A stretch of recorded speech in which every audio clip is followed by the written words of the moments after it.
Meus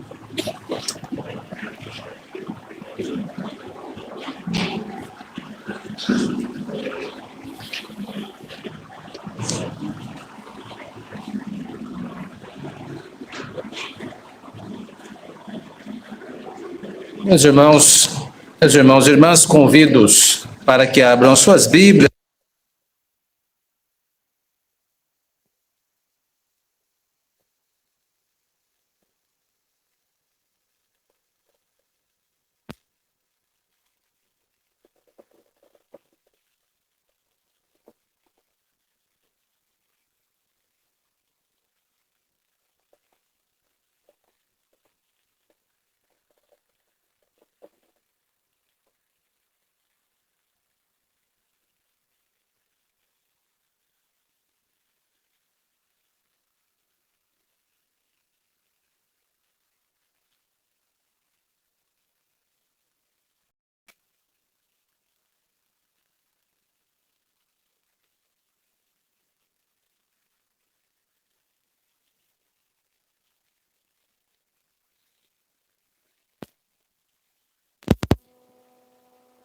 José, teu pai ordenou, antes da sua morte, dizendo: assim direis a José: perdoa, pois, a transgressão de teus irmãos e o seu pecado, porque te fizeram mal. Agora, pois, te rogamos que perdoes a transgressão dos servos do Deus de teu pai. José chorou enquanto lhe falavam. Depois vieram também seus irmãos, prostraram-se diante dele e disseram: eis-nos aqui por teus servos. Respondeu-lhes José: não temais, acaso estou eu em lugar de Deus? Vós, na verdade, intentastes o mal contra mim, porém Deus o tornou em bem, para fazer como vedes agora, que se conserve muita gente em vida. Não temais, pois eu vos sustentarei, a vós outros e a vossos filhos. Assim os consolou e lhes falou ao coração. Meus irmãos e irmãs, perdoar é difícil.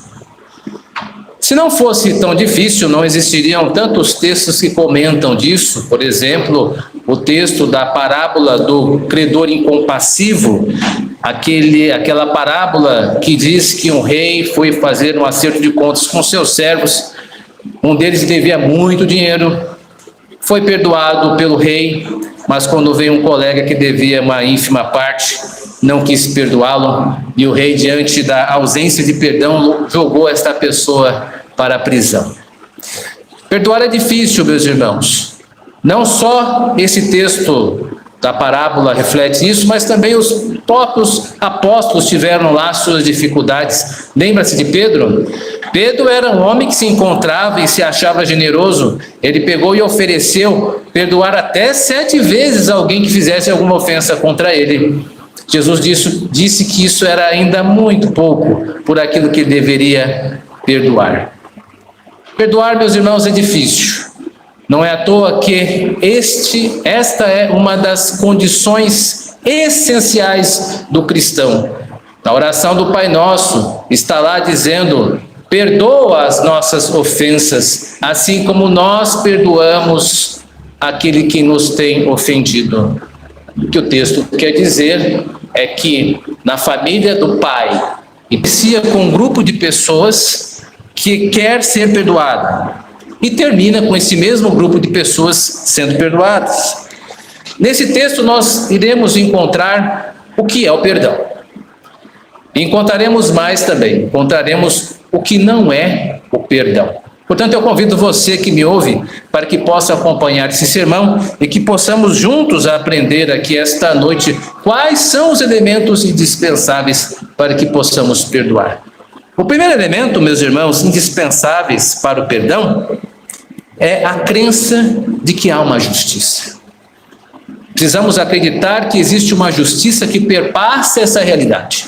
Eu tenho certeza que você viu o noticiário desta semana e tão assustado quanto eu, viu rumores de guerra, viu situações de violência numa cidade tão conhecida e querida de muitos, Rio de Janeiro. E alguns podem até, diante dessas situações, dizer: não há justiça nessa terra. Engana-se. Há uma justiça nesta terra. E é isso que o texto quer colocar sobre nós, diante de nós. Vejamos mais uma vez, agora com um olhar um pouco mais detido, esta primeira seção do verso 15 e 18, que trata do achegar-se dos irmãos de José ao próprio José. Está lá, no verso 15 ao 18: vendo os irmãos de José que seu pai já era morto, disseram: é o caso de José nos perseguir e nos retribuir certamente o mal todo que lhe fizemos. Portanto, mandaram dizer a José, percebo que mandaram: teu pai ordenou antes da sua morte, dizendo: assim direis a José, perdoa, pois a transgressão de teus irmãos e o seu pecado, porque te fizeram mal. Agora, pois, te rogamos que perdoe a transgressão dos servos de teu pai. E então depois chegaram os irmãos e se prostraram diante dele e disseram: eis aqui como os teus escravos. Veja, meus irmãos e irmãs, que nós estamos diante aqui de um cenário, um tribunal. Este é um indício, este é um texto que começa a emanar dele essa atmosfera meio jurídica. O primeiro indício desse texto é a apresentação destas pessoas como réus confessos. Eles estão assumindo que cometeram um prejuízo a uma determinada pessoa, que é José. No texto, eu dei destaque na leitura que eles entendem que a sua ação foi má, no verso 15. A sua ação foi chamada de transgressão por ele, 2 vezes. E também foi chamado de pecado. Prejuízo que os irmãos de José impuseram ao próprio José foi público e notório. Um segundo indício que nós estamos diante de um tipo de tribunal é que há inclusive a citação de uma sentença aqui. Eles possuem a ciência da gravidade do ato que cometeram. Caso vocês não se lembrem, José foi mantido em cárcere privado. Ele foi jogado numa cisterna, uma cisterna seca, jogado lá e mantido refém pelos seus próprios irmãos. Agravou-se ainda mais porque o caso que eles fizeram com José pode ser tipificado como sequestro, uma vez que eles tomaram da posse de Jacó, seu pai, o seu filho querido, e ainda o venderam, lucrando com a sua pessoa, através dos ismaelitas com os quais venderam. E não podemos nos esquecer que quem está escrevendo esse texto é Moisés. E na lei de Moisés há uma sentença de morte reservada a sequestradores. Diz lá em Deuteronômio capítulo 24, verso 7, escute: se achar alguém que, tendo roubado um dentre os seus irmãos, dos filhos de Israel, o trata como escravo ou vende, esse ladrão morrerá. Palavras de Moisés, o mesmo autor que está escrevendo a história de José. Portanto, não é coincidência a focalização dessas expressões: pegar um irmão, roubar esse irmão e vender esse irmão. Quem faz isso é digno de morte. Os irmãos de José estavam cientes da gravidade das suas ações. Tanto é que eles planejam oferecer a José uma sentença alternativa. Em vez da morte, eles propõem a José que tome a vida deles como escravos de uma maneira perpétua, para que isso servisse de compensação. Olha, José, nós fizemos mal, nós pecamos, nós transgredimos, nós te prejudicamos. Aceita a nossa vida como compensação. Seremos seus escravos. Eles sabiam da gravidade da sentença que poderiam receber. E o terceiro indício aqui é que eles são sagazes para constituir um advogado para falar com José. E quem mais que eles poderiam trazer que pudesse persuadir José, senão a voz do seu próprio pai, Jacó? ele, por meio de um artifício, ele traz Jacó, não literalmente, é claro, ele diz que existiam testemunhas de uma fala de Jacó, de que Jacó teria dito, abre aspas, o que está no verso 17: assim direis a José, perdoa, pois, a transgressão dos teus irmãos e o seu pecado, porque te fizeram mal. Ora, meus irmãos e irmãs, esse é um texto bastante interessante, porque a palavra pecado no livro de Gênesis aparece pouquíssimas vezes, e apenas 2 pessoas utilizam a palavra pecado nesse texto, no livro de Gênesis, aliás. Deus, quando trata com Sodoma e Gomorra, justificando a sua ira, e Jacó, quando vai confrontar Labão, o seu sogro, dizendo: por que você está me perseguindo? Que pecado cometi eu? Ou seja, essa fala de Jacó parece com a fala de Jacó mesmo. Esses irmãos, ou eles estão fazendo uma artimanha muito bem construída, ou de fato essas testemunhas são verídicas. Mas, pelo próprio histórico deles, é muito difícil crer que de fato Jacó tinha dito isso, mas eles foram cuidadosos em construir um discurso que fosse persuadir José que de fato Jacó teria dito essas palavras. Um bom discurso. Um quarto indício aqui é a apresentação de alguém com qualidade de juiz. E José, ele é esta figura que vai julgar o caso, o próprio José. Na verdade, não era estranho que pessoas da corte pudessem julgar casos. Precisamos recorrer à nossa memória bíblica e lembrar que Salomão fez isso no caso das 2 prostitutas que disputavam a guarda de uma criança, lá no livro de 1 Reis, no capítulo 3. Davi também fez isso quando confrontado por Natã, por aquele caso de um fazendeiro que tinha tomado uma querida ovelha de um dos seus funcionários, lá em 2 Samuel, em seu capítulo 12. Então, não era incomum esse tipo de construção. E José é construído aqui nesse texto como um juiz que ele tem muitas qualidades. Primeiro, é um juiz receptivo. Ele recebe 2 comitivas. Primeiro, ele recebe algumas pessoas que não se sabe exatamente quem, que foram levar a ele a fala do pai dele, Jacó. E depois ainda recebe a comitiva dos irmãos. Então, os irmãos construíram um cenário que os favorecesse. E José recebe as 2 comitivas. José também é um juiz passional, humano. Ele chora ao ouvir lá o testemunho destas ditas testemunhas da fala de Jacó. E José é um juiz consolador. Ele fala ao coração dos seus irmãos. Eu quero abrir um parênteses e lembrar que quem está escrevendo esse texto é Moisés. Moisés, ele tem José em alta conta como um israelita digno de ser modelo de procedimento. Existem, por exemplo, vários indícios que remontam a Moisés na própria pessoa de José. Ora, Moisés sofreu exílio e constituiu família enquanto morava em Midian. Moisés fez isso. José, da mesma sorte, ele, em vez de Midian, ele foi para o exílio no Egito e também constituiu família. Tanto Moisés quanto José foram visitados por milagres no decorrer da sua infância. Se o nascimento de Moisés tem todo um tom milagroso pelos seus livramentos, não é menor também o milagre da visão de José, que tem do sol e a lua se prostrando diante dele, juntamente com as estrelas, simbolizando os seus irmãos, que concretiza-se neste final do livro de Gênesis.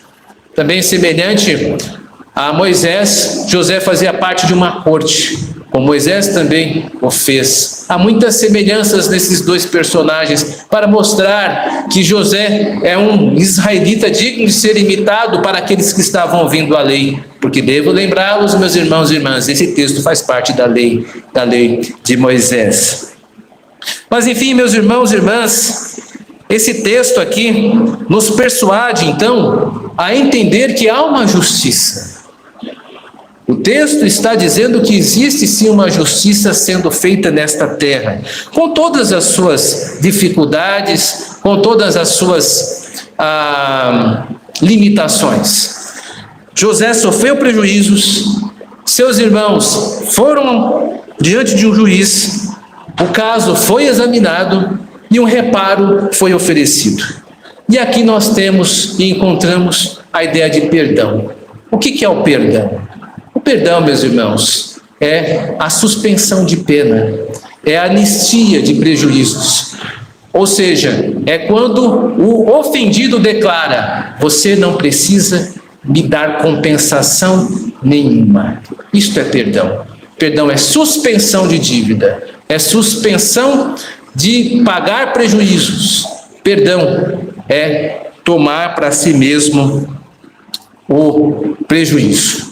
Agora é importante dizer que perdão não é contrário à justiça. O que eu estou demonstrando nesse sermão é que o perdão funciona dentro do sistema de justiça. É um tipo de oferta para que a reparação seja feita de uma maneira que o ofendido abra mão do reparo. Então não há uma oposição entre perdão e justiça. Muito pelo contrário, o perdão só existe se há a ideia de prejuízo. O perdão depende da ideia de justiça. É importante que nós tenhamos, meus irmãos e irmãs, uma delimitação, uma definição do que é perdão, porque há uma grande confusão de termos em relação a isso. Por exemplo, algumas pessoas têm dificuldade de perdoar as outras porque, vamos ilustrar uma fala: eu não vou perdoar fulana, ou fulana não gosta de mim, porque ela não me empresta o carro, porque ela não me perdoou. Como assim? Esta pessoa, ela emprestou o carro para outra. Vamos colocar isso. Supomos que eu empreste o carro para você. Toma cuidado com ele. E você pega o carro e bate o meu carro. E então você se aproxima e fala: tá aqui a chave do carro. O carro foi batido. E aí eu digo: eu te perdoo. Não precisa pagar o prejuízo. Não há dívida entre nós. Eu arco o prejuízo. Eu perdoo. Isto é perdão. É isenção de pena.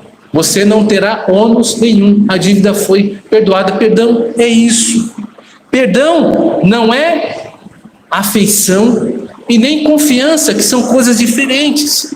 Porque veja, se você me traz a chave do carro dizendo que bateu meu carro e eu perdoo, tranquilo. Aí você sabe que eu arrumei o carro na semana seguinte, e você vem e pergunta: você pode emprestar o carro para mim de novo? E eu vou dizer: não. Por que não? Porque eu não confio em você. Mas você não me perdoou? Claro que eu perdoei, mas perdão não é confiança. Confiança é outra coisa. Confiança se conquista, confiança se constrói quando você puder fazer uns cursos melhores de habilitação mobilística. Então você talvez me procure que eu possa emprestar o carro novamente. Vamos pensar isso mais adiante, mas está muito recente. Portanto, perdão e confiança são duas coisas diferentes. Perdão e afeto são duas coisas diferentes. Continuo gostando de você, continuo frequentando a sua casa, continuo pegando livros emprestados. A nossa amizade é a mesma, mas eu não vou emprestar o carro para você. Perdão não é confiança, perdão não é afeto.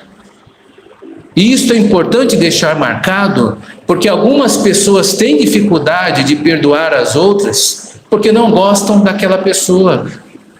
O perdão não envolve afeto. Perdão é a ausência de dívida. Perdão não envolve confiança. Eu não vou perdoar porque eu não confio. Mas quem está falando de emprestar o carro 2 vezes? Estamos falando de suspensão de dívida.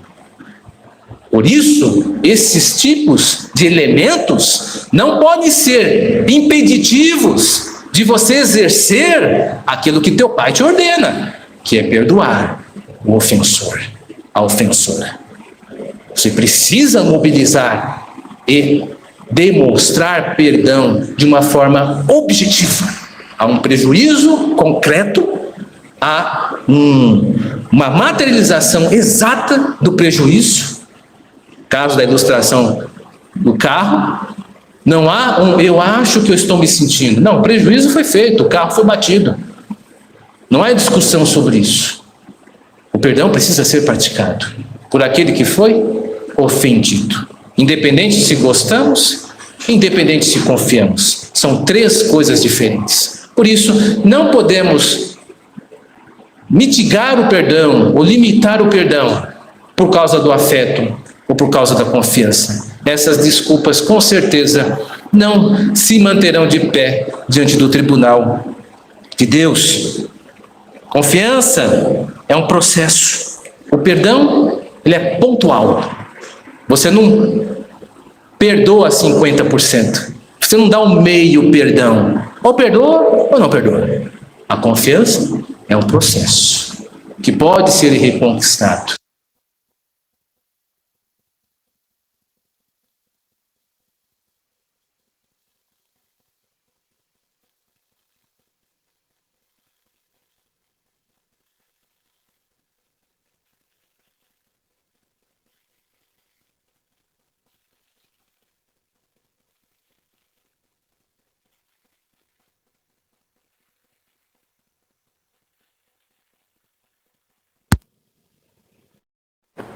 As paixões não é uma confiança,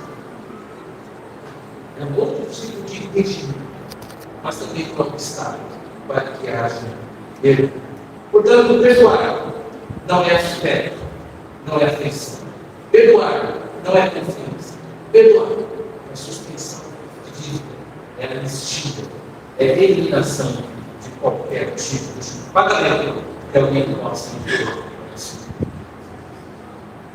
Vamos agora olhar o segundo indício de como podemos perdoar. Primeiro, é a crença que é uma justiça, porque por meio da justiça, do reconhecimento que um prejuízo precisa ser feito, é que o perdão pode ser encontrado. Mas há agora no texto, a segunda sessão, de 19 a 20, dois pilares aqui que vão indicar no texto como é que podemos perdoar de uma forma mais prática. Está lá no verso 19 e 20, diz assim: respondeu-lhe José, não temais. Acaso sou eu no lugar de Deus? Vós, na verdade, tentastes mal contra mim. Porém, Deus tornou-me bem para fazer o que se agora, que se conserve muita gente. Se não demais, aparece duas vezes. Vamos ater nesse primeiro momento de não demais.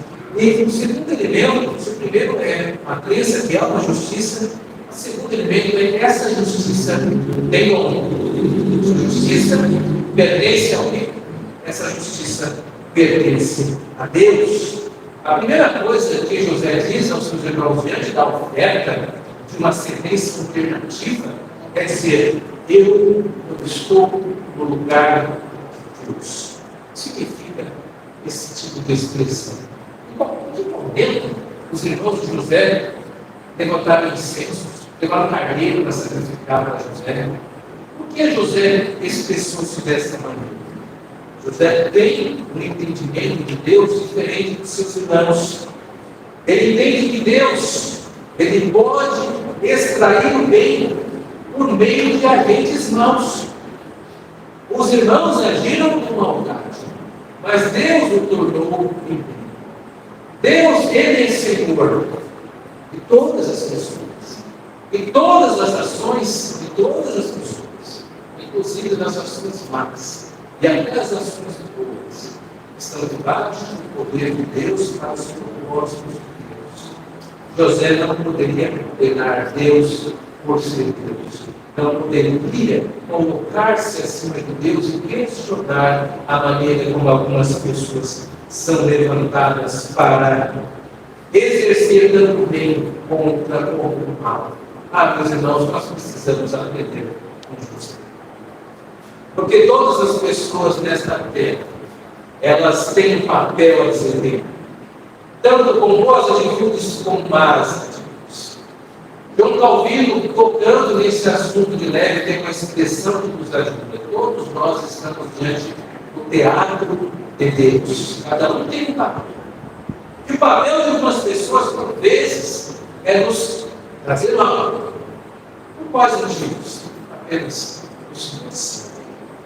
O que importa é que Deus utiliza boas ações, como a de José, para o seu propósito de preservar a vida. Assim como utiliza más ações, como a dos irmãos de José, para atingir os seus propósitos, que são bons. E nós não estamos qualificados para julgar a conduta das pessoas. Porque cada um tem. Nós precisamos lidar com isso. Acolher dano e tentar extrair desse dano uma paciência espiritual. Espiritual é uma paciência que vem dos filhos. Deus nos habilitando a suportar isso. Nós não podemos nos sentir tentados a qualificar as pessoas por causa das suas condutas. Aquela pessoa é do inimigo porque fez isso com ela também. Guarde-nos, Deus, nos nossos lábios, para que não ofereçamos sentenças conclusivas sobre as pessoas. Porque aquela pessoa pode se converter. Aquela pessoa ela pode ter feito isso por engano. Aquela pessoa pode ter feito por motivos mesquinhos, mas ainda há reparo. Não podemos deixar que as nossas emoções falem por nossas vidas. Porque todas as vezes que a humanidade tentou gerenciar o controle sobre o bem e o mal, não deu certo. Vamos nos lembrar dos nossos primeiros pais, de Adão e Eva. Eles queriam exercer o controle e acharam-se competentes e poderiam ter condição de lidar com o bem e com o mal. O que aconteceu? Comeram desse fruto e caíram em pecado. Se não bastasse apenas a figura de Adão e Eva, nós temos também a figura do próprio sofredor Jó, que foi censurado por Deus, porque ele se achava competente de justificar ou avaliar como Deus organiza a realidade. Tanto Adão e Eva quanto Jó foram censurados por Deus. Porque é essa realidade com a qual nós estamos vivendo, meus irmãos, nós não temos instrumentos para extrair dela tudo isso. Isso é muito Jesus. Nós precisamos ser humildes no trato destas coisas terrenais. E o que José faz com esta expressão? Ele demonstra transcendência. O que é transcendência? Transcendência é quando eu entendo que existem elementos aqui na realidade que me escapam do meu entendimento e que pertencem à ordem divina. Nós estamos aqui, por exemplo, diante de um momento como esse. Nós estamos diante de uma convocação solene, onde cada um de nós se sentiu confundido a encontrar-se em determinado lugar, ou abrigado nesse sentido. E doar o seu tempo para tributar culto a Deus. Há um elemento transcendente. Nós não vemos apenas para sermos servidos de execução musical, e nem tampouco sermos apresentados a uma palestra. Nós estamos nos alimentando da palavra de Deus. Estamos nos apresentando nosso Senhor como nosso Deus. E dizendo ao mundo que há um fim do mundo, onde todos nós compareceremos diante do grande juízo. Estamos nos preparando. O elemento transcendental nos define. Porque se nós irmos por um outro lado, que é o lado da imanência, o que é imanência? É quando eu vejo que a realidade só é isso aqui. Eu estou retornando para o ímpio. Se eu não consigo ver aqui o significado espiritual, eu não sou melhor que as pessoas que estão conduzindo a sua vida de uma maneira que não dê glória a Deus. Esse momento precisa ser visto como algo transcendental, algo acima da realidade. E o que José está fazendo? Ele está levando esse olhar transcendental para as coisas da vida, porque é o que nós precisamos fazer lá fora. Quando alguém nos ofender, eu vejo isso uma oportunidade de redenção, tanto minha como da pessoa. Por isso mesmo, Perdão é um instrumento redentivo que nós precisamos adquirir para que possamos ser testemunhas de Cristo nessa terra. Esse é um elemento transcendental que não pode estar alheio aos nossos sentidos, aos nossos olhos, aos nossos ouvidos, às nossa possibilidade de reconhecer a realidade. A vida não é essa horizontalidade. Existe verticalidade no mundo. Ao Deus em todos os nossos lábios. Não podemos nos reduzir ao mundo dos irmãos de José.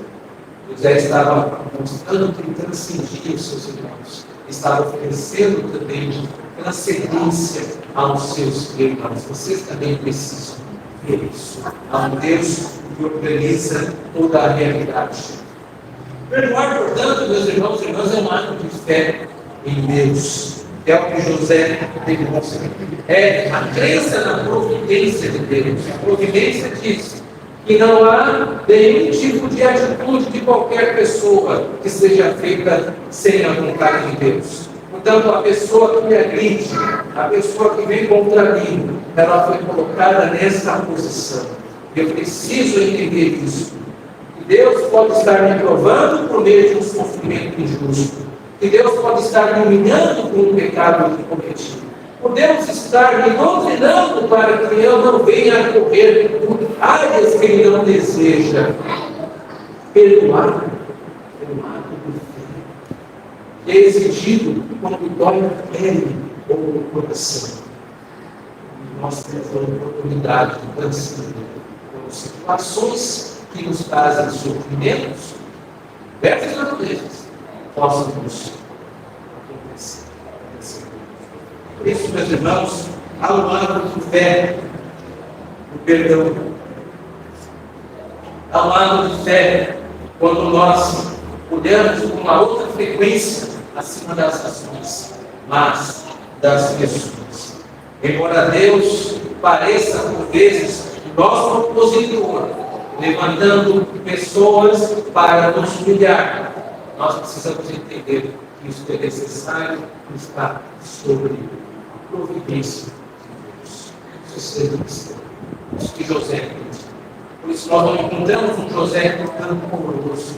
Nós não encontramos um José que estava remoendo as mãos e dizendo: esse mundo, agora eu sou rei, agora vocês vão ver. José estava nesse destas ideias, ele via a vida numa frequência. Nós precisamos aprender a ver. Deus é Senhor do bem, Senhor do mal. Nada é escapa à sua bendita providência. E todos os joelhos terão que dobrar-se diante de Cristo nosso Senhor. Tanto as pessoas que devem fazer mal, porque foram colocadas para isso. Tanto as pessoas que precisam fazer o bem, porque também foram colocadas para isso. Meus irmãos, irmãs, e aqui nós encontramos também um outro aspecto que não é o perdão. José, ele perdoou seus irmãos, mas ele não emitiu nenhum tipo de julgamento da conduta dos seus irmãos. Ele não pensou assim: eu não vou perdoar meus irmãos porque eles não merecem. Meus irmãos não são boas coisas. Eles simplesmente têm feito coisas ruins. Por exemplo, você perdoaria Rubem? Ora, Rubem, talvez você não saiba, mas Rubem era o primogênito de Jacó e cometeu incesto com uma das mulheres de Jacó, no seu próprio pai, deitando com uma das mulheres. Rubem fez isso. Você perdoaria Rubem? Sabe o que Simeão e Levi fizeram?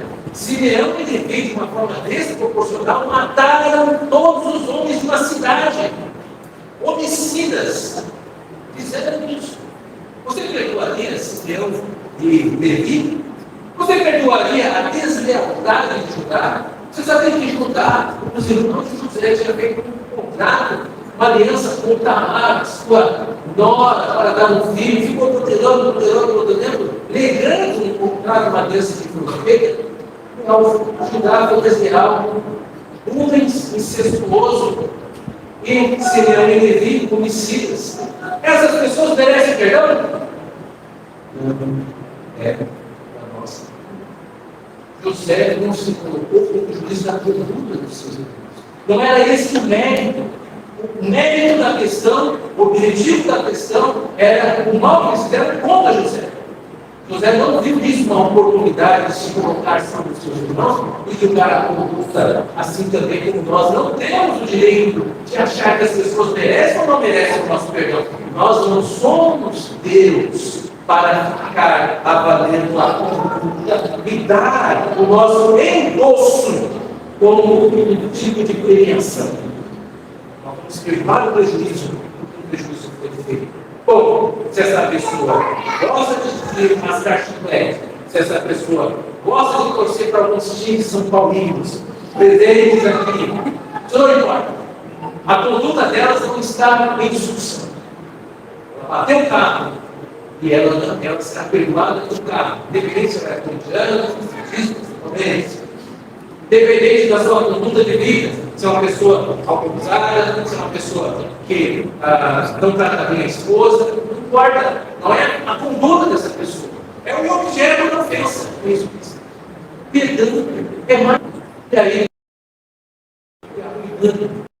a vida espiritual, porque você não pode perder o seu pai, Jesus para o irmão, senão sai disposto. Terceiro indispensável elemento para o perdão, meus irmãos, é que nós entendamos que também somos servos da justiça.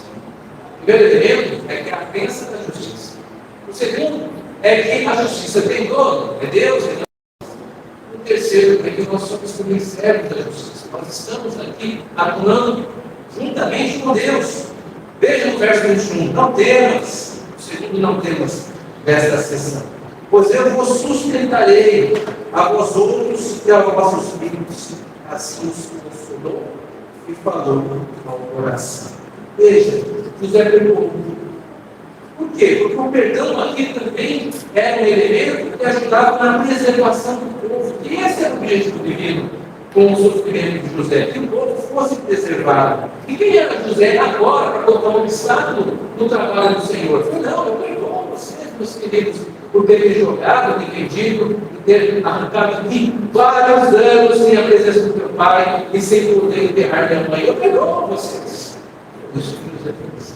Perdoa os seus irmãos. Porque ele tinha vista, ele precisava pensar na política, precisava pensar na igreja, precisava pensar no povo de Deus, que não apenas. O objetivo, então, no começo, foi alcançado. Um grupo de pessoas que queriam perdão. Esse perdão, então, é concedido. José, então, perdoando esses irmãos, tornou-se o guardador deles. E o perdão serviu ao seu propósito. Ele foi instrumento de redenção. É isso que o perdão é. Quando você represa ele, você não permite que as pessoas sejam redimidas dos seus erros. Elas precisam ser redimidas.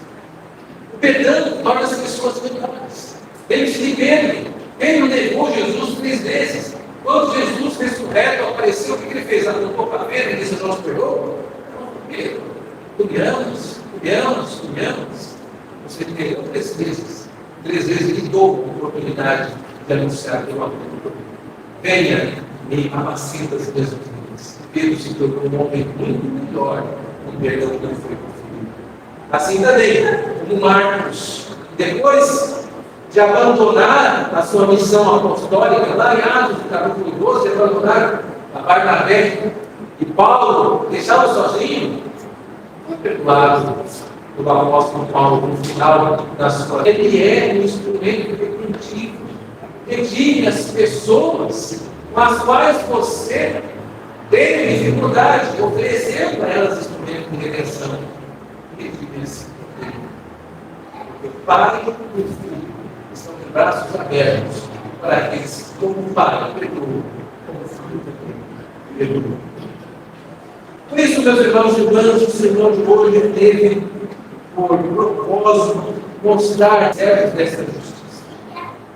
dessa justiça, porque todos os atos de perdão, eles vão desembocar na vida de Jesus Cristo, nosso Senhor. que é o final da história.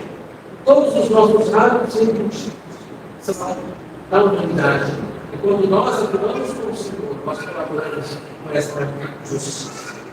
Esse sermão também teve o objetivo de deixar claro que perdão não é confiança, que perdão não é afeição, que perdão não é endosso de ação dos outros. Perdão é você deixar essa divisão e acolher os prejuízos como parte disso, como as cicatrizes de um homem santo, de uma mulher santa, que levantam as suas mãos santas, feridas também pelos erros que também outras pessoas cometeram com você, da mesma forma que o nosso Senhor conhece as mãos perfuradas, pelos erros da humanidade. Nós apresentaremos as nossas feridas junto ao nosso Senhor, porque Ele é o nosso Senhor e nós seguimos também. Portanto, perdoe os seus ofensores, as suas ofensoras. Não porque você gosta deles ou delas. Perdoe seus ofensores e suas ofensoras, não porque você confia nelas. Perdoe os seus ofensores, as suas ofensoras, não porque você gosta do comportamento desses tipos. Não, por nenhum desses três motivos. Você vai perdoar essa pessoa. Porque Deus exige que você faça. Nada mais que alegraria o coração de Deus que acolher você como seu filho, ter você como irmão de Jesus Cristo. Deus. Vai.